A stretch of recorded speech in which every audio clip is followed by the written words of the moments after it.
plantea banda, un piso y un techo, 1.000, 1.400. Y decía, cuando llega a 1.000, compramos, si hay 1.400 va a haber una intervención, el dólar va al piso, va al piso, va al piso, decía el presidente. No estaría pasando, estamos en 1.270 y pico, ¿no? No estaría pasando. A ver, ahí, todo ese evento, yo creo que el gobierno estaba preocupado que a la salida del cepo se le escapara el dólar. Que te acuerdas que se hablaba mucho, salimos del cepo y se sube el dólar. Entonces el gobierno me parece que giró para el otro lado diciendo no, se va a ir al piso, se va a ir al piso para tratar de contener eso. Resultado, no pasó ni una cosa ni la otra, ni el dólar se disparó, ni se fue al piso. Bajó inicialmente, me parece que el gobierno quería dar esa señal de que el dólar podía bajar y que no apuesten a que salida del cepo se disparara, y ahora lo dejó más libre, ¿no? También es cierto que la gran parte de la liquidación del agro se terminó a principio de mes, a principio de julio, con lo cual ya no hay tantos dólares del agro, vendiendo dólares en el mercado. Esto de las LEF y las LELIQs, que generó un momento de liquidez extremo en los últimos días, también pegó. Y todo ese es más congreso, elecciones, todo eso generó estos movimientos del dólar. Mi sensación es que lo que estamos viendo es algo que los argentinos no estamos acostumbrados a ver, y es que los dólares fluctúan, los tipos de cambio fluctúan en los países que dejan el tipo de cambio libre. ¿Por qué digo que no estamos acostumbrados a verlo? Porque nosotros estamos acostumbrados a sube el dólar, se viene el salto inflacionario y el paso siguiente a la suba del dólar es suben todos los precios. Claro. ¿Por qué estamos acostumbrados a eso? Porque en realidad el dólar era el primer precio que cambiaba cuando se había emitido un montón de pesos y tenía que saltar la inflación. Era el primero de los precios que subía. Y hoy lo que estamos viendo es un dólar fluctuando porque hay una oferta y una demanda de dólares que fluctúa. En este caso se redujo la oferta de dólares en el mercado por el tema del agro. También es cierto que cuando el dólar se puso muy barato, aumentó la demanda, viajes al exterior, ahorro en dólares, la gente pudo volver a comprar dólares. Mucha gente que tenía ahí pesos ahí dijo, bueno, ahora voy a comprar los dólares que estaba esperando comprar. Y eso generó estos movimientos del tipo de cambio. Pero del otro lado, no hay una política monetaria irresponsable que uno haga pensar que pueden saltar los precios en cualquier momento. Eso es bueno. O sea, yo ayer le decía a Rubén, yo que no sé nada de economía, pero que soy viejo, subía el dólar, te subían todo aunque no hubiese el menor componente importado. Esto no pasó. No pasó, porque eso es lo que nosotros estamos... el dólar para nosotros era el canario de la inflación. ¿Viste en las minas cuando iban... Cuando que mandan un canario, pues si se muere el canario, salís. Bueno, el dólar nuestro siempre fue el canario de la inflación. Subía el dólar y después atrás subían todos los precios. No es este el caso. Acá lo que estamos viendo es una fluctuación del dólar. Es cierto que todavía hay parte del programa económico que se están acomodando con esto de las LEF y que pueden generar más ruido, pero no hay atrás de esto un programa de emisión monetaria que diga, bueno, esto se va a la inflación. De hecho, la primer quincena de julio de inflación fue más baja que la primer quincena de junio de inflación. Y eso que la segunda semana de julio tuvimos todo el salto del dólar, etc. Eso no significa que no haya precios que estén atados al dólar y que se puedan mover, como por ejemplo, si vos ves electrodomésticos, que por ahí están más atados al dólar. Pero no te genera inflación que un par de precios se muevan, den un saltito y se acomoden, porque hay otros precios que están incluso bajando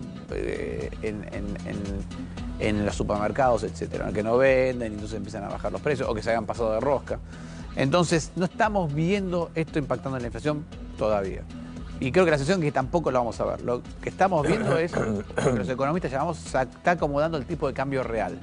Ahora, ¿por qué algunos, no te voy a hacer opinar sobre los colegas, así que no importa quién, pero algunos dicen, no, ojo, después de la elección el techo va a ser el piso, o sea, el dólar va a ir de 1.400 para arriba? ¿Tiene lógica eso? Bueno, ahí es especulación, pero hay una lógica atrás de eso. No es que lo que muchos están diciendo es, en algún momento el gobierno va a tener que empezar a comprar reservas. ¿Por qué? Porque el año que viene tiene vencimiento de deuda y los mercados financieros internacionales están medio cerrados. Como estamos viendo lo que estamos hablando de Trump, los bombardeos, todo. Sí. Estás en un mundo riesgoso. En ese mundo riesgoso, lo que menos está buscando el inversor global es riesgo. Y Argentina, tenemos un cartel en la frente que dice, entre acá con peligroso. Claro, peligroso. Pero aparte, corregime, cito, ayer lo entrevisté a Gabriel Rubinstein, él me dijo, el acuerdo con el fondo es que a esta altura había que haber comprado 3.800 millones, que no se hicieron. Que no se hicieron. No, el gobierno lo tomó con deuda, con repo, lo dibujó un poco, pero lo cierto es que el acuerdo con el FMI implica que tenemos que aumentar más las reservas. tiene un sentido eso, porque el año que viene ya tenemos 10.000 millones de dólares de vencimiento de deuda que hay que pagar, no tenemos acceso a los mercados, el FMI te va a dar apenitas para pagarle el capital al propio FMI, entonces no tenés ya más ingresos de dólares certeros del lado de deuda. Entonces, muchos están especulando, bueno, por después de las elecciones el gobierno tiene que empezar a comprar reservas y con eso empujaría un poco para arriba el dólar. Pero eso es especulación ahí es un análisis de cómo ves el mercado financiero internacional, claro, cómo ves las elecciones, cómo ves la necesidad de financiamiento. Sí, de hecho, hay temas que ni siquiera, lo decíamos antes, no tienen que ver con nosotros. ¿Qué va a pasar con la tasa? Hay una guerra entre el presidente de Estados Unidos y la Reserva Federal. Por ejemplo. Entre el presidente de Estados Unidos y su propio Banco Central, para que la gente lo entienda. Que no tiene nada que ver con nosotros. No solo es un tema nuestro. Tú tienes que el 70% del problema es de afuera, claro, en este momento. Más del 70% del problema. El punto es cómo te agarra, si te agarra más sólido o menos. Bueno, ¿no? pero nosotros estamos saliendo del plan de estabilización. Recién estamos viendo los resultados del plan de estabilización y todavía nos quedan cosas, las LEFI, las LECAP, etcétera, por resolver, ¿no? ¿Y el discurso político, dónde lo metes ahí? El tono político, el ambiente que vivimos. Yo lo meto, a ver, la política lo meto de esta manera. Hoy en los mercados, pongámosle que el escenario base que están todos planeando es el gobierno le va bien las elecciones. ¿Tá? Y eso es suficiente, con esto estamos, con ese supuesto está operando el mercado. Ahora bien, si al gobierno le llega a ir muy mal o muy bien, eso te va a cambiar el mercado, ¿no? Si le va, ¿por qué? Porque estamos esperando una cosa. Ahora bien, es cierto que de aquí a las elecciones pueden pasar 1000 cosas. Entonces, ahí es donde empieza a haber ruido. Porque estamos todos operando bajo un cierto supuesto. El mercado reacciona cuando ese supuesto se cae. Ese supuesto puede ser que le vaya muy mal o muy bien al gobierno.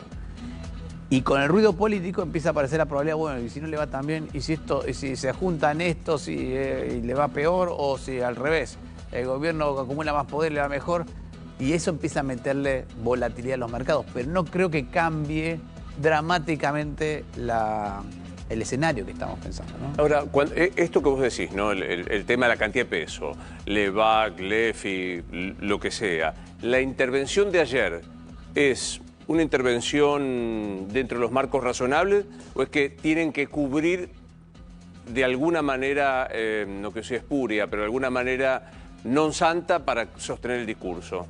No, me parece que está dentro de lo razonable. A ver, ¿te acuerdas cuando estábamos hablando de las LELIQs? Estábamos en el gobierno de Alberto Fernández. El propio Milei hablaba mucho de las LELIQs. Sí, que había que hacer un plan Bonex, que se venía el plan Bonex. Bueno, es que hay un problema ahí. Esa deuda era demasiado grande para el mercado financiero argentino. ¿Tá? Y la discusión es cómo se resuelve esa deuda. Lo que decidió hacer el gobierno es, obviamente, no hacer un plan Bonex ni nada por el estilo, sino que es tratar de contenerla, reducirla, hacer un ajuste fiscal mucho más rápido de lo que se esperaba, de tal manera de poder pagar los intereses y que el problema no fuera creciendo por lo menos, y después ir recortándolo con el tiempo de a poquito. Y es lo que está haciendo. Lo va recortando el problema de a poquito con el tiempo. Y yo creo que en la especulación final, en algún momento era, bueno, si podemos tener acceso a los mercados financieros internacionales, armar un bono y mandarlo afuera 10 años y resolvemos este problema que está atragantando al sistema financiero local. Mañana traigo un abanico, te juro. Mañana traigo un abanico, te juro. Perdón, pero no, es interna. Eso no pasó, no está pudiendo pasar por lo que estamos hablando del escenario global. Y el gobierno, bueno, trata de acomodar el problema lo mejor que puede. Pero seguís teniendo ahí una participación muy grande del gobierno en la deuda del crédito, en el sistema de crédito argentino. Yo lo pongo de esta manera. En Argentina, históricamente, siempre tenemos un sistema financiero chiquito, ¿no? Más o menos el crédito al sector privado era 16% del PBI, lo que le prestaban los bancos al sector privado. Eso llegó a ser 4%. ¿Dónde está el 12% de los demás? En las LELIQs. Estaban LELIQs. Claro. ¿verdad? Entonces, lo que logró ese gobierno es achicar el problema. Ahora le estamos prestando al sector privado el 8%, o sea que cortamos un poquito ese problema. Pero seguimos teniendo ese atragantamiento de letras de lo que era el Banco Central, ahora son del Tesoro, lo que fueran, ahí metido, y es lo que impide que el crédito crezca más rápido, que la economía crezca más rápido, porque si el crédito no crece tan rápido, tampoco hay tantas inversiones. Si no hay tantas inversiones, el crecimiento más lento. Bueno, todo eso está medio... Pero justo de ahí, ¿no? Digo, el hecho de que vos trabajás mucho o que apareces mucho en la tele, te deben preguntar esto. Dato muy bonito, pero ¿el crecimiento cuándo? Entonces vos decís, es heterogéneo. La reactivación o la recuperación de poder adquisitivo fuerte, de jubilaciones, ¿cuándo? Bueno, todo depende de cuánto crezcamos, ¿no? Y qué tan rápido crezcamos. Y para crecer rápido necesitas dos cosas, inversiones y productividad. O sea, que haya mucha plata puesta en Argentina y productividad que en el fondo también es inversiones, porque la productividad se logra con tecnología, con capital. O sea, un trabajador para generar más riqueza tiene que tener más tecnología y más capital a su disposición. Cuanto más tecnología a mi disposición, más riqueza genera, más bienes genera. O sea, si yo quisiera hacer un vaso, lo tengo que hacer a mano, tarda un montón. Si yo tengo a mi disposición 3 máquinas, 2 robots, puedo hacer 25.000 vasos. Y si yo hago un montón de vasos, como cada uno hacemos lo mismo, hacemos muchos vasos, hay más bienes por habitante y eso significa riqueza. Más bienes y servicios por habitante, más riqueza. Entonces, necesitamos más inversión y más productividad. ¿Qué está pasando con la inversión? Acá volvemos al tema de las LEF y las LELIQ. Al estar medio atragantados con toda esta bola de deuda del gobierno, no crece tan rápido como debería crecer el crédito. Creció, ojo, creció muy rápido en los primeros años, pero ahora se empieza a frenar porque sigue estando ese problema ahí. Y tampoco está ingresando dinero de afuera. ¿Y qué es la vida del RIGI? El RIGI está muy bien. ¿Te acordás que era el régimen de grandes inversiones que se aprobó y que se vienen todos los... ¿Vinieron? Están apareciendo proyectos, pero no a la velocidad que uno quisiera. Y la razón, otra vez, volvemos al escenario global. ¿Por qué? Fíjate esto. La tasa de interés afuera en Estados Unidos está muy alta. Trump se pelea con el presidente de la Reserva Federal y le dijo tardón. Usted es un tardón. Como que tarda mucho en bajar la tasa de interés.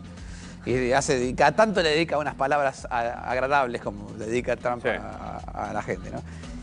¿Por qué? Porque la tasa de interés está muy alta. Ahora, si la tasa de interés de Estados Unidos está muy alta, para invertir en un país emergente hay que sumarle el riesgo país. Yo te voy a dar este dato. El promedio de los países emergentes, no Argentina, el riesgo país promedio es de 500 puntos. Entonces, ¿cómo se arma la tasa a la que le prestan un país emergente promedio? Agarra la tasa de interés de Estados Unidos, que es 4 puntos, más 5 puntos, 510 dividido por 100, 5 puntos de tasa que le da un país emergente. En total, un proyecto de inversión en un país emergente promedio te lo van a prestar al 9% de tasa. Entiendo. ¿Está? Ahora, ¿qué rentabilidad tenés que tener para lograr pagar una deuda en dólares del 9% de tasa? Altísima. Y eso que son los promedios. Nosotros estamos... Lo que te iba a decir. Peor que promedio. Mirá la pantalla. Nosotros estamos 2 puntos arriba. Claro, estamos 2 puntos arriba del promedio. Entonces, el tipo que dice, qué bueno el régimen, me encanta. A ver, voy a pedirle un préstamo, porque las empresas piden préstamos para invertir. Voy a pedirle un préstamo al banco, a ver cuánto me sale hacer un proyecto en Argentina. ¿11%? No. Mucha gente, todo muy rico. Muy rico. Total.